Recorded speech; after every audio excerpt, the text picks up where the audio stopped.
Amada iglesia, cuando hablamos de este tema que hoy vamos a tratar, las virtudes que fortalecen a la iglesia, estamos hablando, hermanos, de aquellas cualidades que solamente el Espíritu Santo hace en usted y en mí a favor de los demás.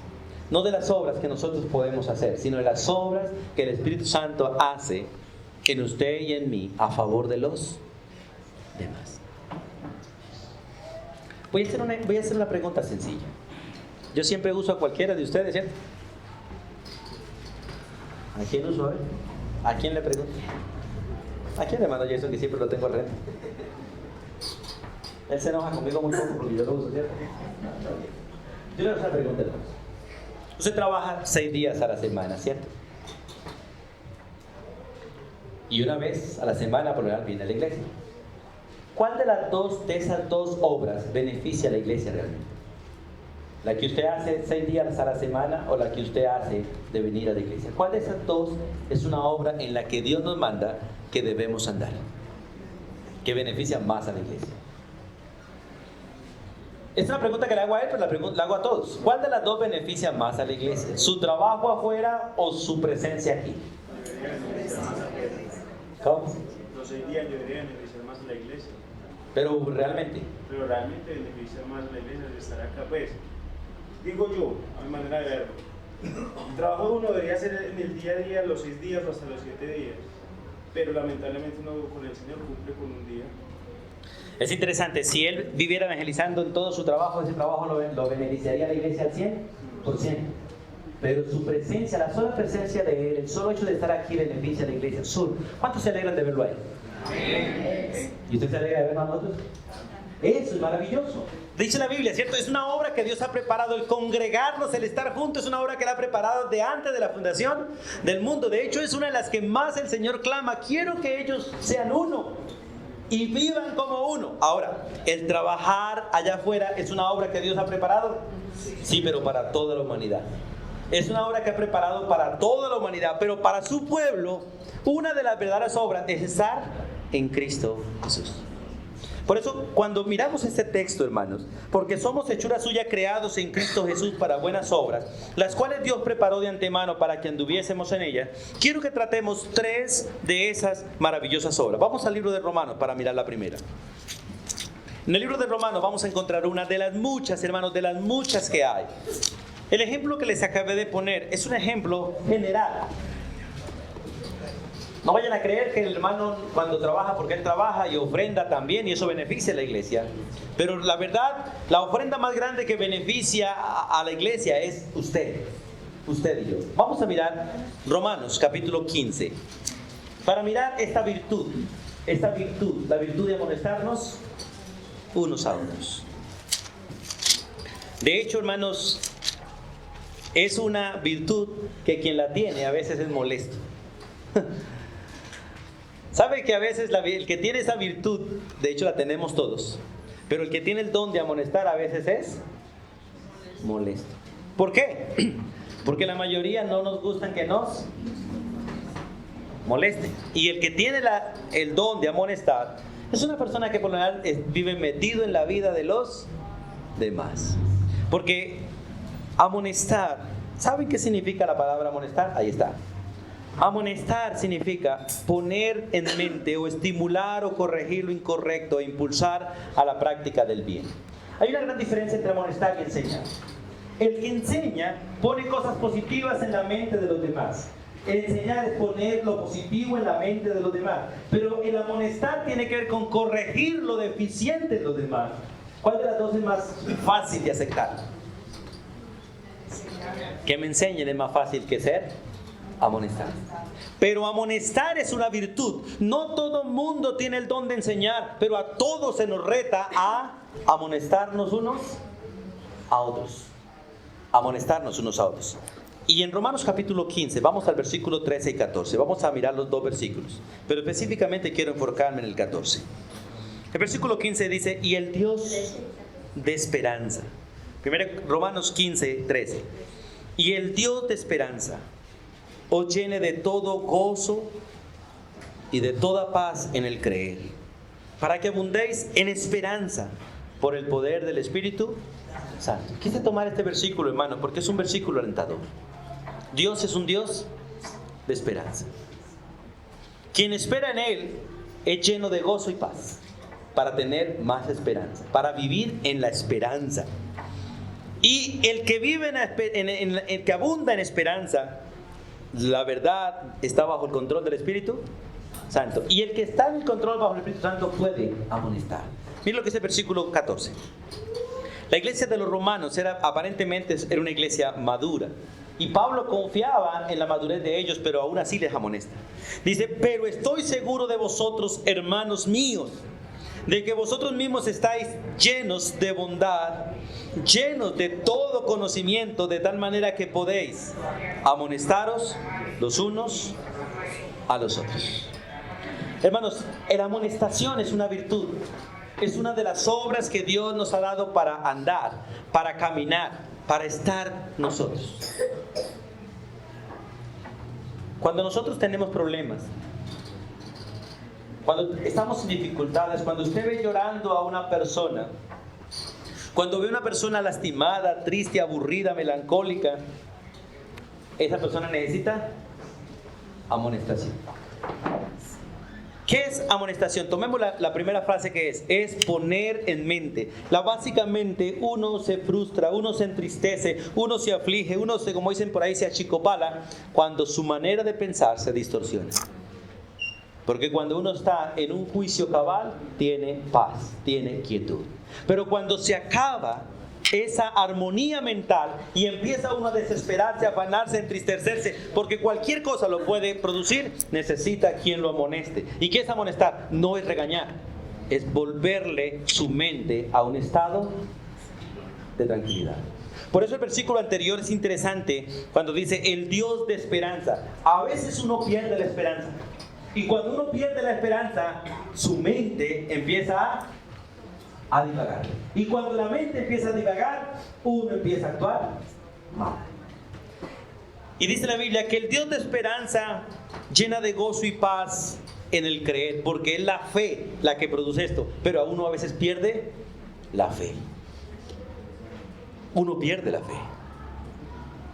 Creo que todos los que estamos aquí en algún momento hemos perdido la fe. Hemos dejado de creer.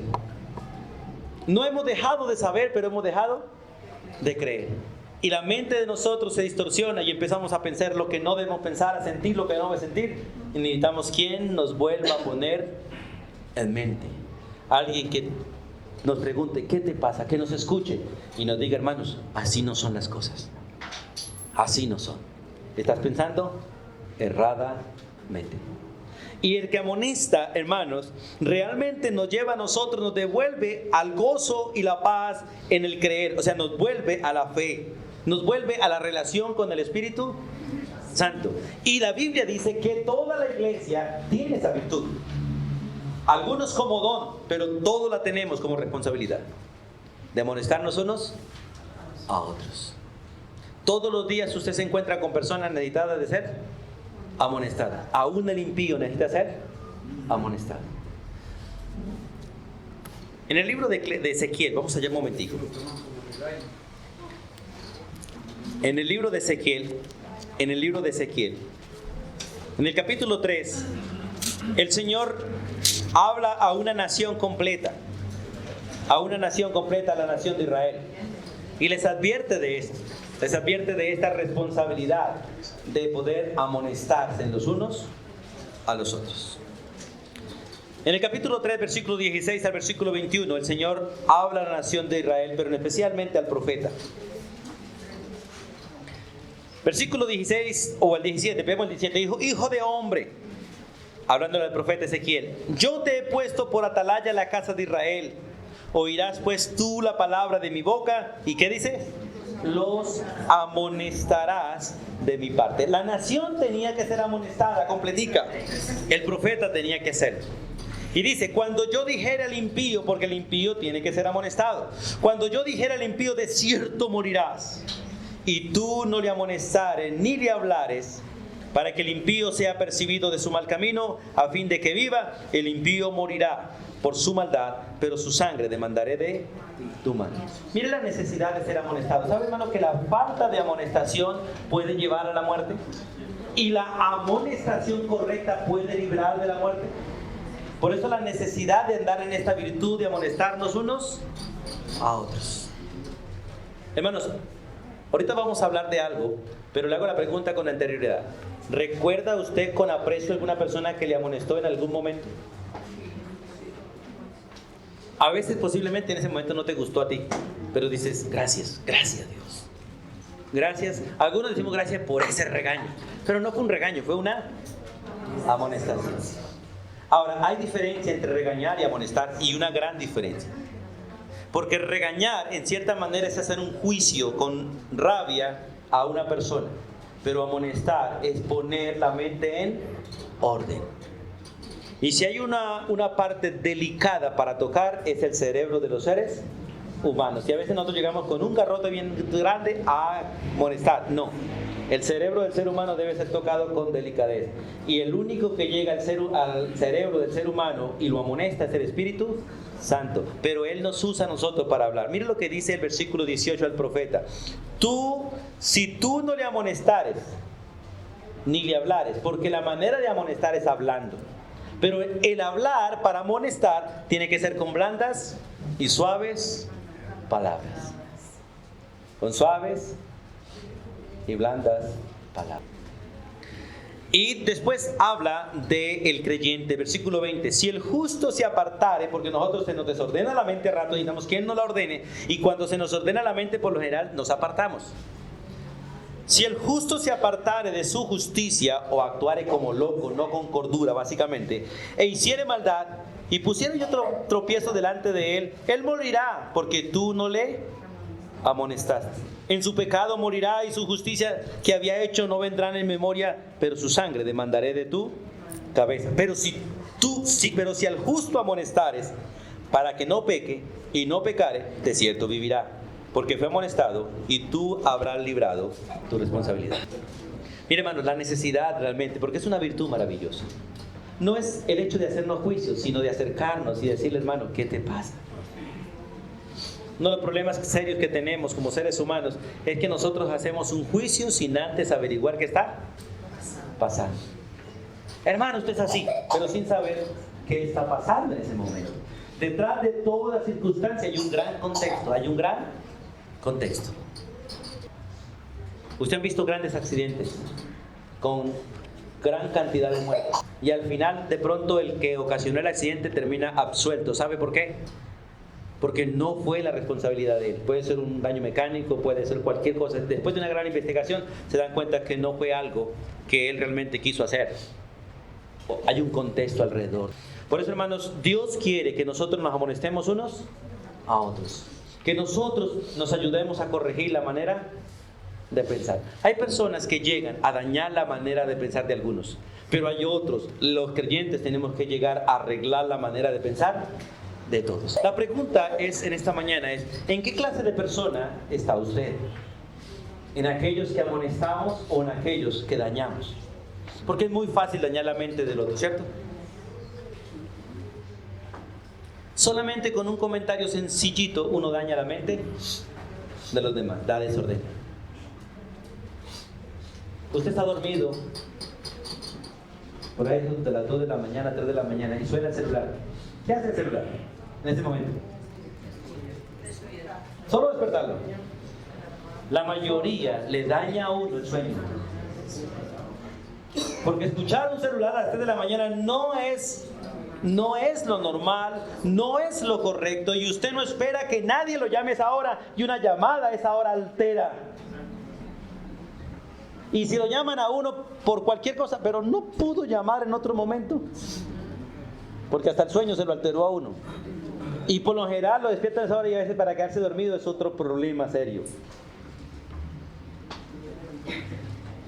A veces somos muy imprudentes para hacer cosas que dañan automáticamente la mente, pero no somos buenos para amonestar, para volverla a arreglar. Cuando el Señor hace la invitación, venid a mí todos los que estáis trabajados y cargados, y yo los haré descansar. ¿Qué es lo que hacer?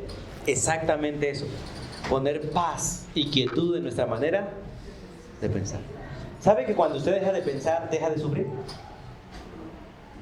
Por eso los médicos, al que está sufriendo mucho, ¿qué hacen?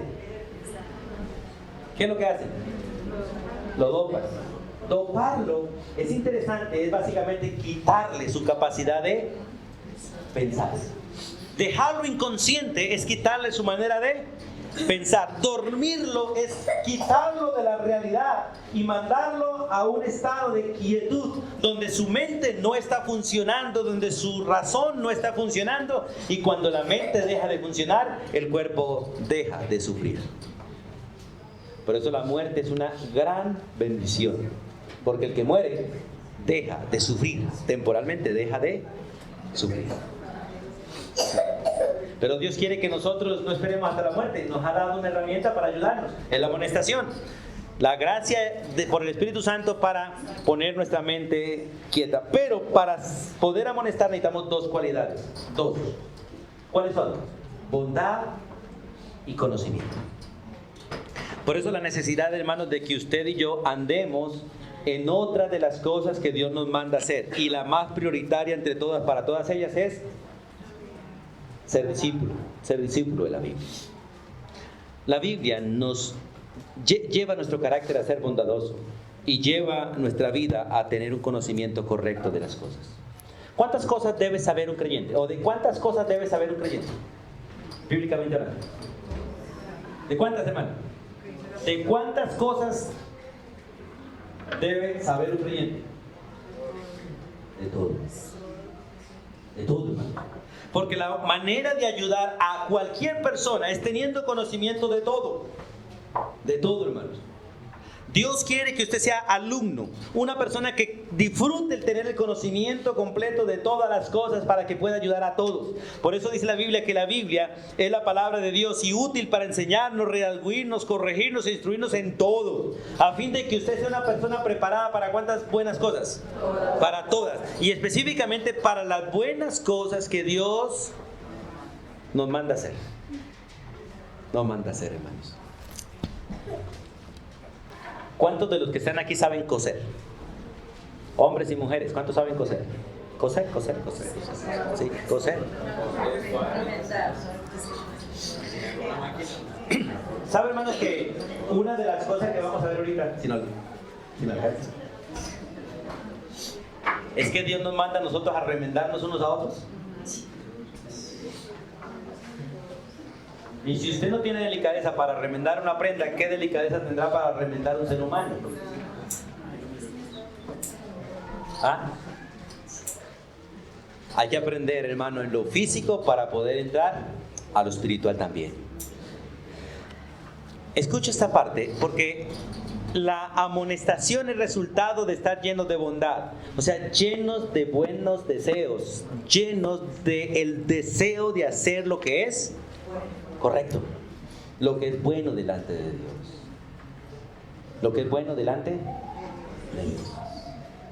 ¿Recuerdan a Pedro? Pedro se llenó del deseo de matar. ¿Dios qué le dijo?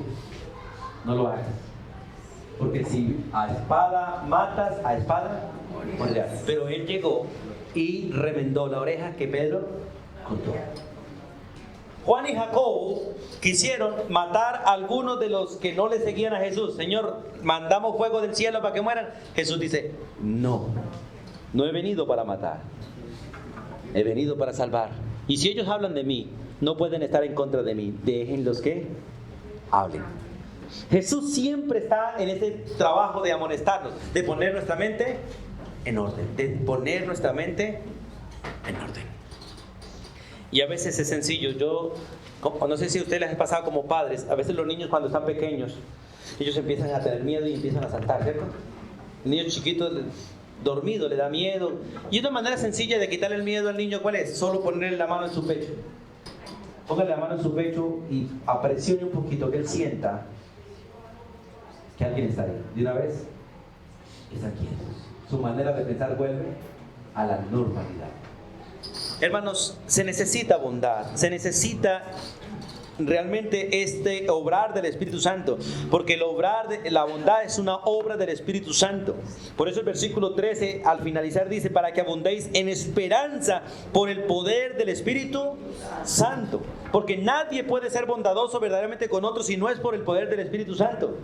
Nadie tiene el querer o tiene un buen deseo a favor de los demás si no es por el Espíritu Santo. Todo mal deseo, toda mala acción viene de la carne, pero toda buena acción, todo buen querer viene del Espíritu, porque Dios es el que produce en nosotros el querer como el hacer de manera correcta. El querer o el hacer de manera incorrecta lo produce el pecado. Pero la segunda es conocimiento, verdad espiritual, la verdad espiritual. Usted debe saber lo que Dios quiere en cada circunstancia. Lo que Dios quiere en cada circunstancia. En estos días es terrible a veces ir a los médicos, ¿cierto? La mayoría de los médicos de hoy en día son unos jovencitos que no saben qué hacer. Y siempre están llamando a otros y a otros y a otros, y uno termina como ratón de laboratorio en manos de unos cuantos. Y al final dicen, parece que es una alergia, pero no hay un dictamen correcto. Pero qué bonito es ir a un médico que tiene conocimiento, que tiene experiencia, que sabe de su trabajo y dice, eso es tal cosa, listo, y uno sale pero tranquilo. Pero cuando el médico dice, me parece, y empieza a buscar a todo el mundo y todo el mundo parece, uno sale loco y dice, lástima los 3,000 pesos del copago de los 8 y 20. ¿Cierto? Y al final, la medicina es, tómese una acetaminofén. Así que lo hacen a uno como entristecer más todavía. Hermanos, qué maravilloso es ir a la verdad, porque la verdad nos hace libres. Qué maravilloso es poder amonestar a la persona con bondad y con conocimiento. De hecho, la Biblia manda que cuando nosotros amonestemos a una persona debe ser con la palabra de Dios, pero con bondad. O sea, deseando el bien del otro. Siempre deseando el bien del otro. Hermano, ¿qué tal eres para amonestar? Es nuestra responsabilidad y es lo que ayuda a la iglesia. Amonestarnos unos a otros, no enjuiciarnos, no juzgarnos, sino amonestarnos. Y para eso hay que escuchar al hermano. La segunda que tenemos en esta parte, hermanos, la segunda virtud que quiero que trabajemos es la virtud de honrar a los que nos enseñan. La virtud de honrar a los que nos enseñan. Vamos a Hebreos 13. Hermanos, ¿cuántas personas ha usado Dios en su vida para enseñarte lo que sabes hasta el día de hoy? ¿Cuántas personas Dios ha usado en su vida para enseñarte lo que usted sabe hoy, sin importar lo que sea? No solo Biblia, sino de todas las cosas. Hebreos 13:7. Los dos textos que vamos a usar va a hablar de pastores. Yo quiero usar este término pastores en sentido general. No solamente los de la iglesia, porque, pregunta, ¿los profesores de sus hijos o de nuestros hijos son pastores de ellos? Sí. Lamentablemente a veces no enseñan lo que deben enseñar porque no les dan la comida del pasto que realmente deben darles, pero los enseñan. Los enseñan. Los primeros pastores que Dios nos dio son nuestros propios padres. Para algunos fueron sus abuelos, sus tíos, sus niñeras. Pero todos hemos sido enseñados. Y una virtud, una de las buenas obras que Dios quiere que nosotros tengamos es que honremos las personas que Dios usa para enseñarnos. Y el versículo 7, empecemos allí, 13:7, dice, ¿cómo es la primera manera de honrarles? Acordándonos de ellos. Hermanos, ¿cuántos de ustedes se acuerdan de los profesores de primaria?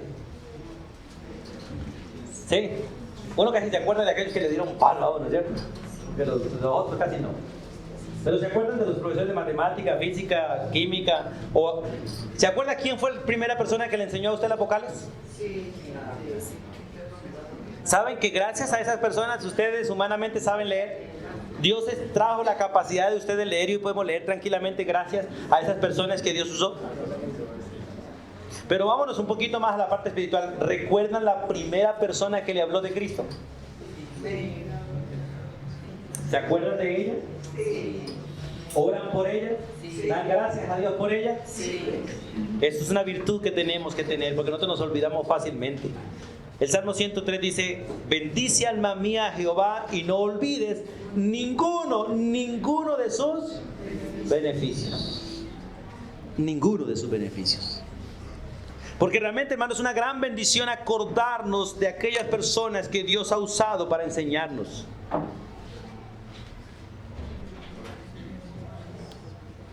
¿Se acuerdan de su profesor de conducción? ¿Quién le enseñó? De pronto a coscorrones, de pronto a gritos, fue el esposo, de pronto.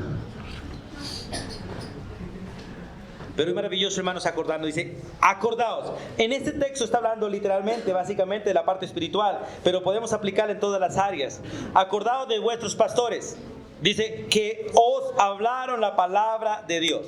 A ver, hermano, yo quiero hacer una pregunta, pero no me la conteste, solo reflexione. ¿Cuántos pastores espirituales usted ha tenido hasta el día de hoy? ¿Cuántos pastores espirituales usted ha tenido hasta el día de hoy? ¿Quién te predicó la palabra por primera vez? ¿Quién te llevó a los pies del Señor? ¿Quién te discipuló? ¿En cuántas iglesias has estado y has tenido pastores, líderes que te han pastoreado? Dios dice, acuérdate de ellos. Acuérdate de ellos. Dios le daba una orden al pueblo de Israel de acordarse de sus padres, de sus profetas. Y les acordado de vuestros profetas que os hablaron la palabra. Y el pueblo de Israel aprendió eso, a tener en mente a aquellas personas. Por eso el texto 7 es claro: acordado de vuestros pastores que os hablaron la palabra de Dios. Escuche, lo segundo, ¿qué dice? Considerad cuál haya sido ¿qué? El resultado de su conducta. Una de las personas que yo más me acuerdo, de las personas que me enseñaron, fue mi profesora en primaria. Casi que tuve una sola profesora en primaria que me dio primero, segundo, tercero, cuarto y quinto en un salón. Y lo que más me acuerdo fue de los reglazos que me dio en las manos para que me aprendiera las tablas.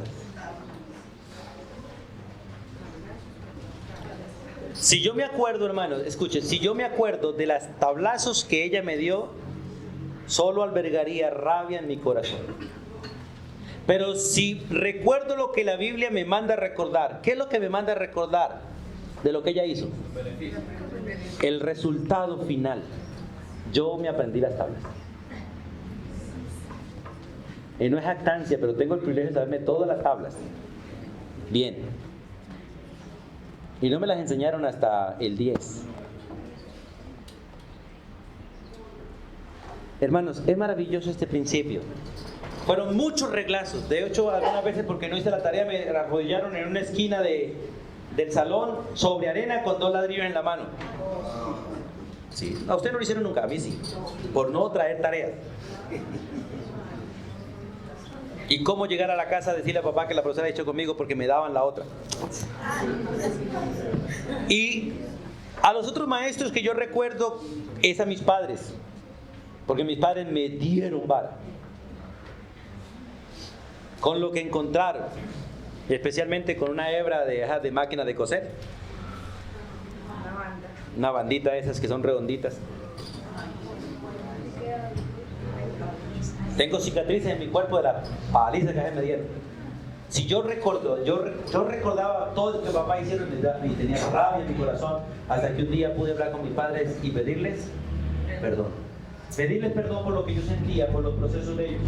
Cuando yo me di cuenta por la Escritura del resultado de las palizas de ellos, pude perdonar a mis padres, porque yo consideraba lo que ellos hicieron, para no el final de su conducta. ¿Por qué lo hicieron? ¿Por qué lo hicieron? Miren, hermanos, uno de los problemas que tenemos como iglesia es que nosotros miramos la conducta de la gente y no esperamos cuál es el fin de esa conducta. Hay conductas malas que hay que corregir, pero hay procesos en la vida que hay que esperar mejor, a ver qué pasa. Ayer mi hermana estaba en trabajo de parto, mi hermana menor.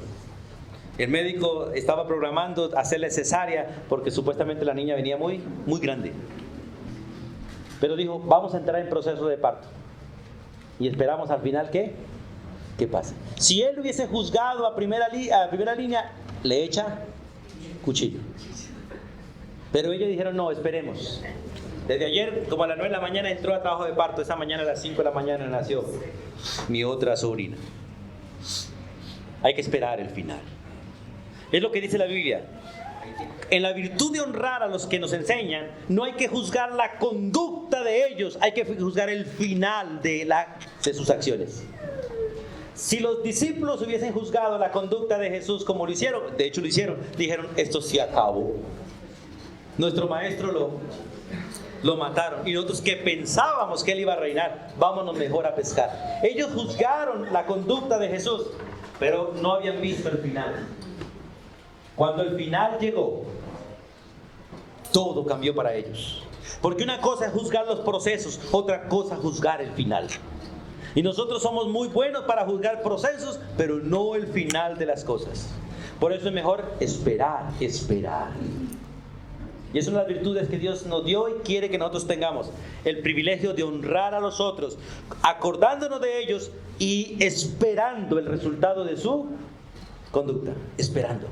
¿Sabe por qué? Porque el Dios que tenemos, el Dios que nos ordenó hacer esto, tiene el poder de cambiar lo más difícil en bien para nosotros. Pero nosotros tenemos la tendencia de dañar o convertir todo lo difícil en un problema. Pero Dios tiene la virtud de convertir todo lo difícil en una gran bendición. Por eso es mejor esperar. Esperemos. De hecho, 1 Corintios, vamos a leer 1 Corintios 4:5, por favor. Aquí el Señor nos hace esta advertencia. 1 Corintios 4:5. ¿Quién lo lee con voz fuerte, hermanos?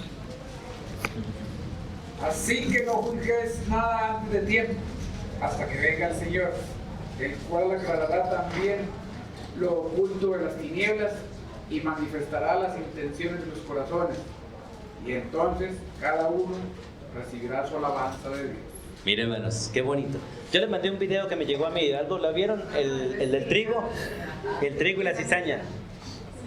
Qué bonito ver todo ese trigal así, ¿cierto? Ya caído. Pero ver la cizaña de pie.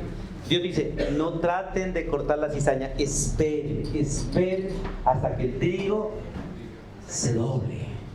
Y ustedes podrán ver la cizaña y arrancarla. Porque cuando usted va a arrancar la cizaña, si el trigo se ha doblado, el trigo ya está maduro, no lo vas a dañar. Y si arranca la cizaña y arrancas el trigo, puedes usar el trigo. Hermanos, en este principio de hacer juicios es peligroso. Es mejor honrar a la persona que hacerle juicios. Y es maravilloso que consideren el resultado de su conducta e imiten su fe. La palabra conducta, no la tengo ahí. La palabra conducta es la manera de vivir o el curso de vida que lleva. Analiza. Hay un dicho, no sé si por acá lo dice, pero en mi tierra hay un dicho que dicen que el diablo sabe más por viejo que por diablo. Otra palabra decir que el conocimiento que él no tiene es porque él conoce el proceder de las cosas. Y él sabe que si esto empieza así va a terminar así. Pero hay alguien que le cambia el rumbo a todo. Así que tampoco va a funcionar. Pero es cierto, a veces uno dice, ese niño se va a caer y ¡purru! ¿Sí ve? No lo sabía. ¿Sabe por qué? Porque uno conoce el final de muchas cosas. Pero a veces es mejor esperar. Si usted y yo conocemos que el rumbo de las cosas de alguna persona van por mal, entonces debemos volvernos a la primera virtud, amonestarle de la manera que Dios lo mandó. Pero si no, esperemos, consideremos lo que él, su estilo de vida, considerémoslo y esperemos. Y si usted quiere hacer algo en ese momento, entonces haga lo siguiente. ¿Cuál es? Imite solo su fe. Solo imite su fe, no su conducta. Es maravilloso este principio porque la conducta de nadie debe ser imitada, solo debe ser considerada y esperar cuál es su final. Pero la fe de la persona sí hay que imitarla. La fe de la persona sí hay que imitarla. Y es lo que dice Hebreos capítulo 13, versículo 7. Acordaos de vuestros pastores que os hablaron la palabra de Dios. Considerad cuál haya sido el resultado de su conducta e imiten su fe, no la conducta.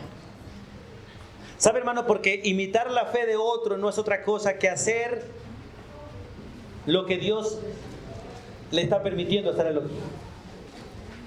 Imitar la fe de otro es que sencillamente voy a hacer aquello que él está haciendo conforme a Dios. Pablo lo dijo, y vamos a leer esos textos que están aquí.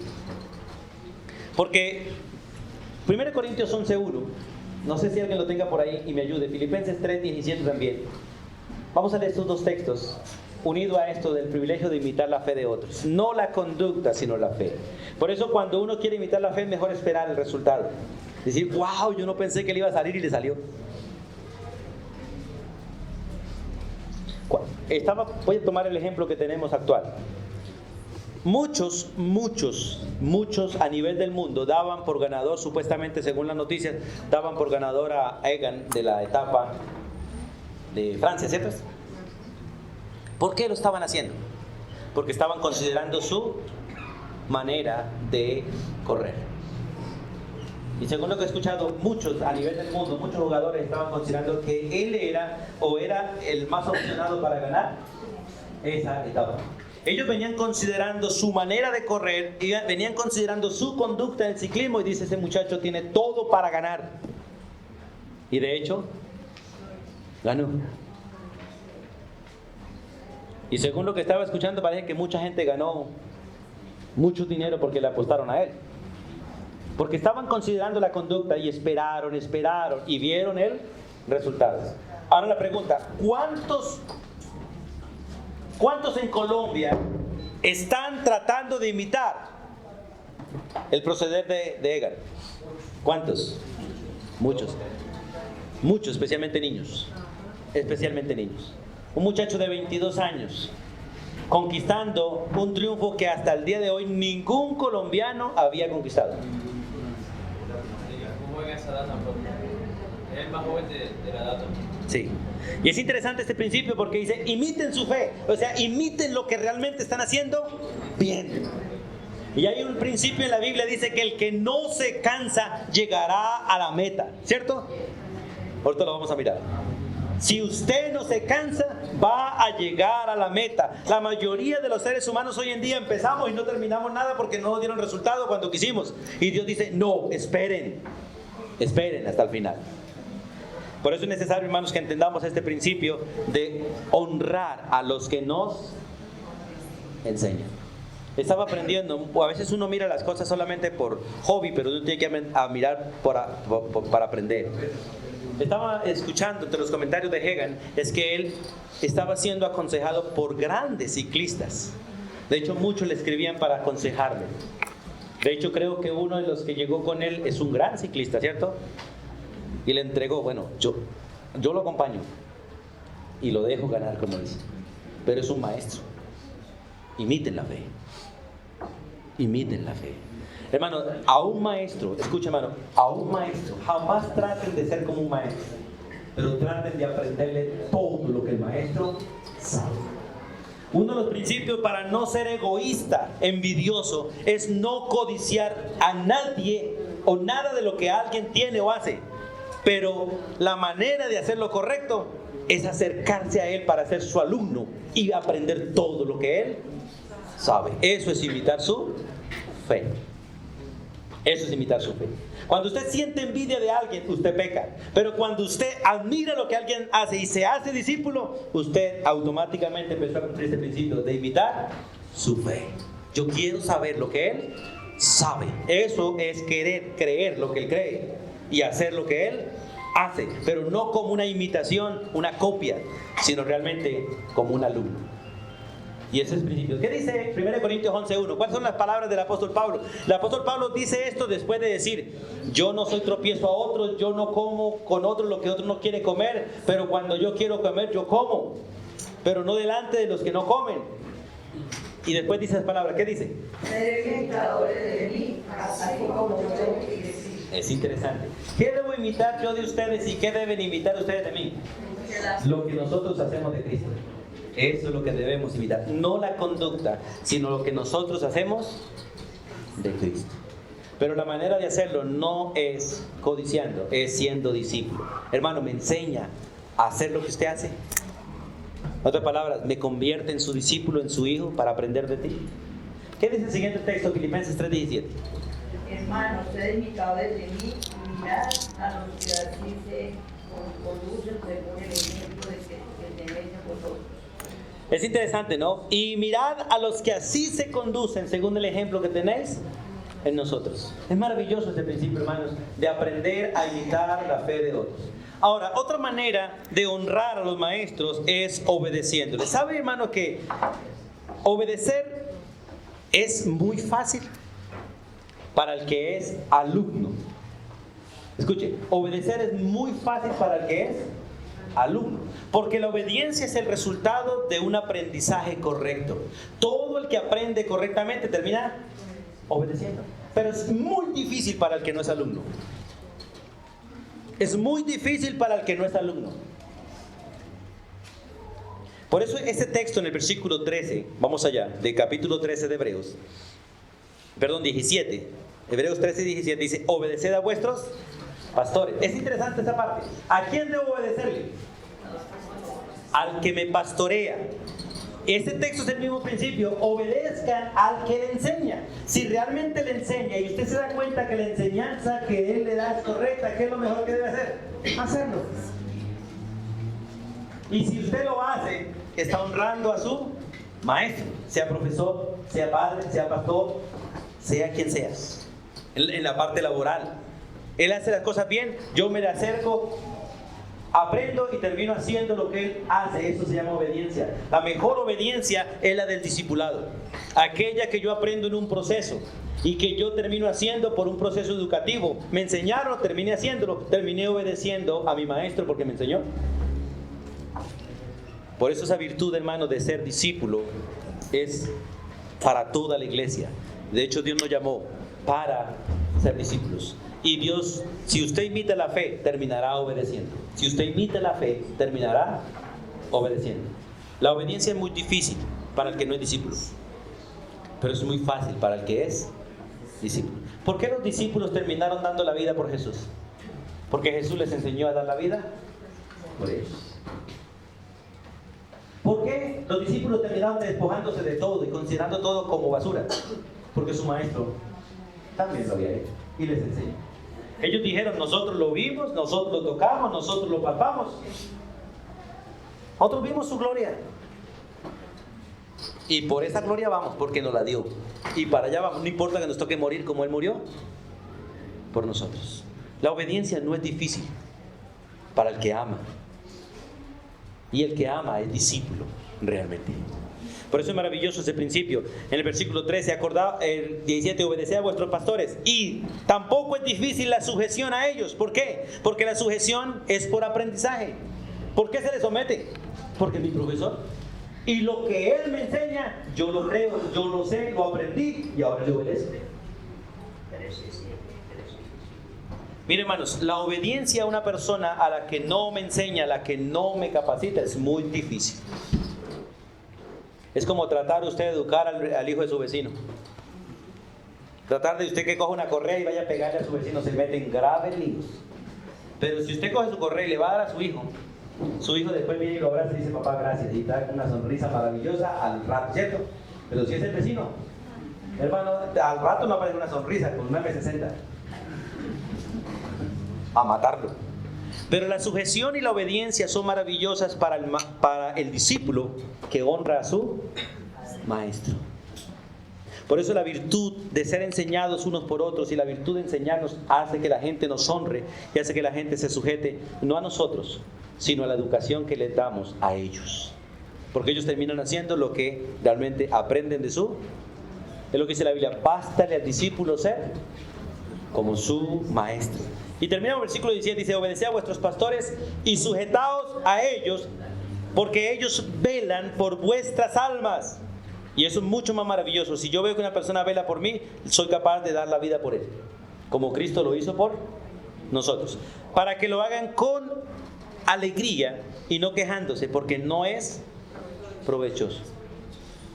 ¿Usted ha visto que muchos de los muchachos de nuestros hijos le dicen a uno como padre, papá, ¿y para qué esa materia? ¿Para qué me sirve? Cuando un muchacho empieza a pensar así, ya no se somete al profesor porque no le ve importancia, no le ve interés, él no quiere nada con eso. Pero aquella materia que realmente le interesa, terminan hablando bien del profesor, terminan gustándole, enamorándose y en eso se especializan. Por eso la importancia, hermano, de ser buenos maestros nosotros en toda área. Hermanos, lo que nosotros enseñamos bien, con bondad y con conocimiento, hace que los alumnos terminen honrándonos como maestros. Aquello que imponemos termina más bien odiándonos. Hermano, como hermanos, ¿qué hacemos? ¿Nos amonestamos y nos honramos o nos imponemos? Como familia, ¿nos amonestamos, nos honramos o nos imponemos? Como compañeros de trabajo, como compañeros de sociedad, ¿qué hacemos, hermano? Porque estas son las virtudes en las que Dios quiere que nosotros andemos. Porque estas virtudes son las que Él preparó de antemano para que anduviésemos en ellas. Y Él apoya y está a favor de quienes las hacen. Pero aquello que el mundo nos enseña que no es conforme a la palabra de Dios, aquello que el mundo nos enseñe, por más bueno que sea, pero no es lo que Dios manda, Dios no lo aprueba, Dios no lo respalda y nos metemos en líos. La Biblia dice: la bendición de Dios no añade tristeza. Y la bendición de Dios no es otra cosa que andar en sus mandamientos. El próximo domingo, si Dios nos da vida, hablaremos de una tercera virtud. Y por favor léanse Gálatas 6, todo el capítulo en casa. Y lo estudiaremos aquí si el Señor lo permite. Soberano Dios y Padre eterno, gracias por enseñarnos a actuar. Pedimos perdón, Dios, porque nosotros actuamos muy mal y la mayoría de las veces, Dios, actuamos como nosotros queremos, como nosotros pensamos, pero no como Tú lo has ordenado desde antes de la fundación del mundo. Aquí está nuestra mano, Dios, nuestro manual de vida, nuestro manual de acciones, Tu palabra. Y Tú has puesto en nosotros Tu Espíritu Santo para que Tu palabra se haga realidad en nosotros y nosotros podamos andar en esas virtudes que Tú preparaste de antemano para que anduviésemos en ellas. Gracias porque eres paciente con nosotros para que aprendamos, pero oramos, Dios, para que podamos hacerlo. Clamamos a Ti, ya que Tú pones en nosotros el querer como el hacer. Y gracias por el poder de Tu Espíritu Santo con el cual podemos actuar bajo la dirección de Tu Santo Hijo, Dios. Nos alegramos de ser miembro de una familia donde podemos servirnos y podemos ayudarnos, amonestarnos y honrarnos unos a otros y al mismo tiempo honrarte a Ti, el único Dios que merece toda honra y toda gloria. La bendición Tuya sea para con todos. En el nombre de Jesús. Amén. Y amén.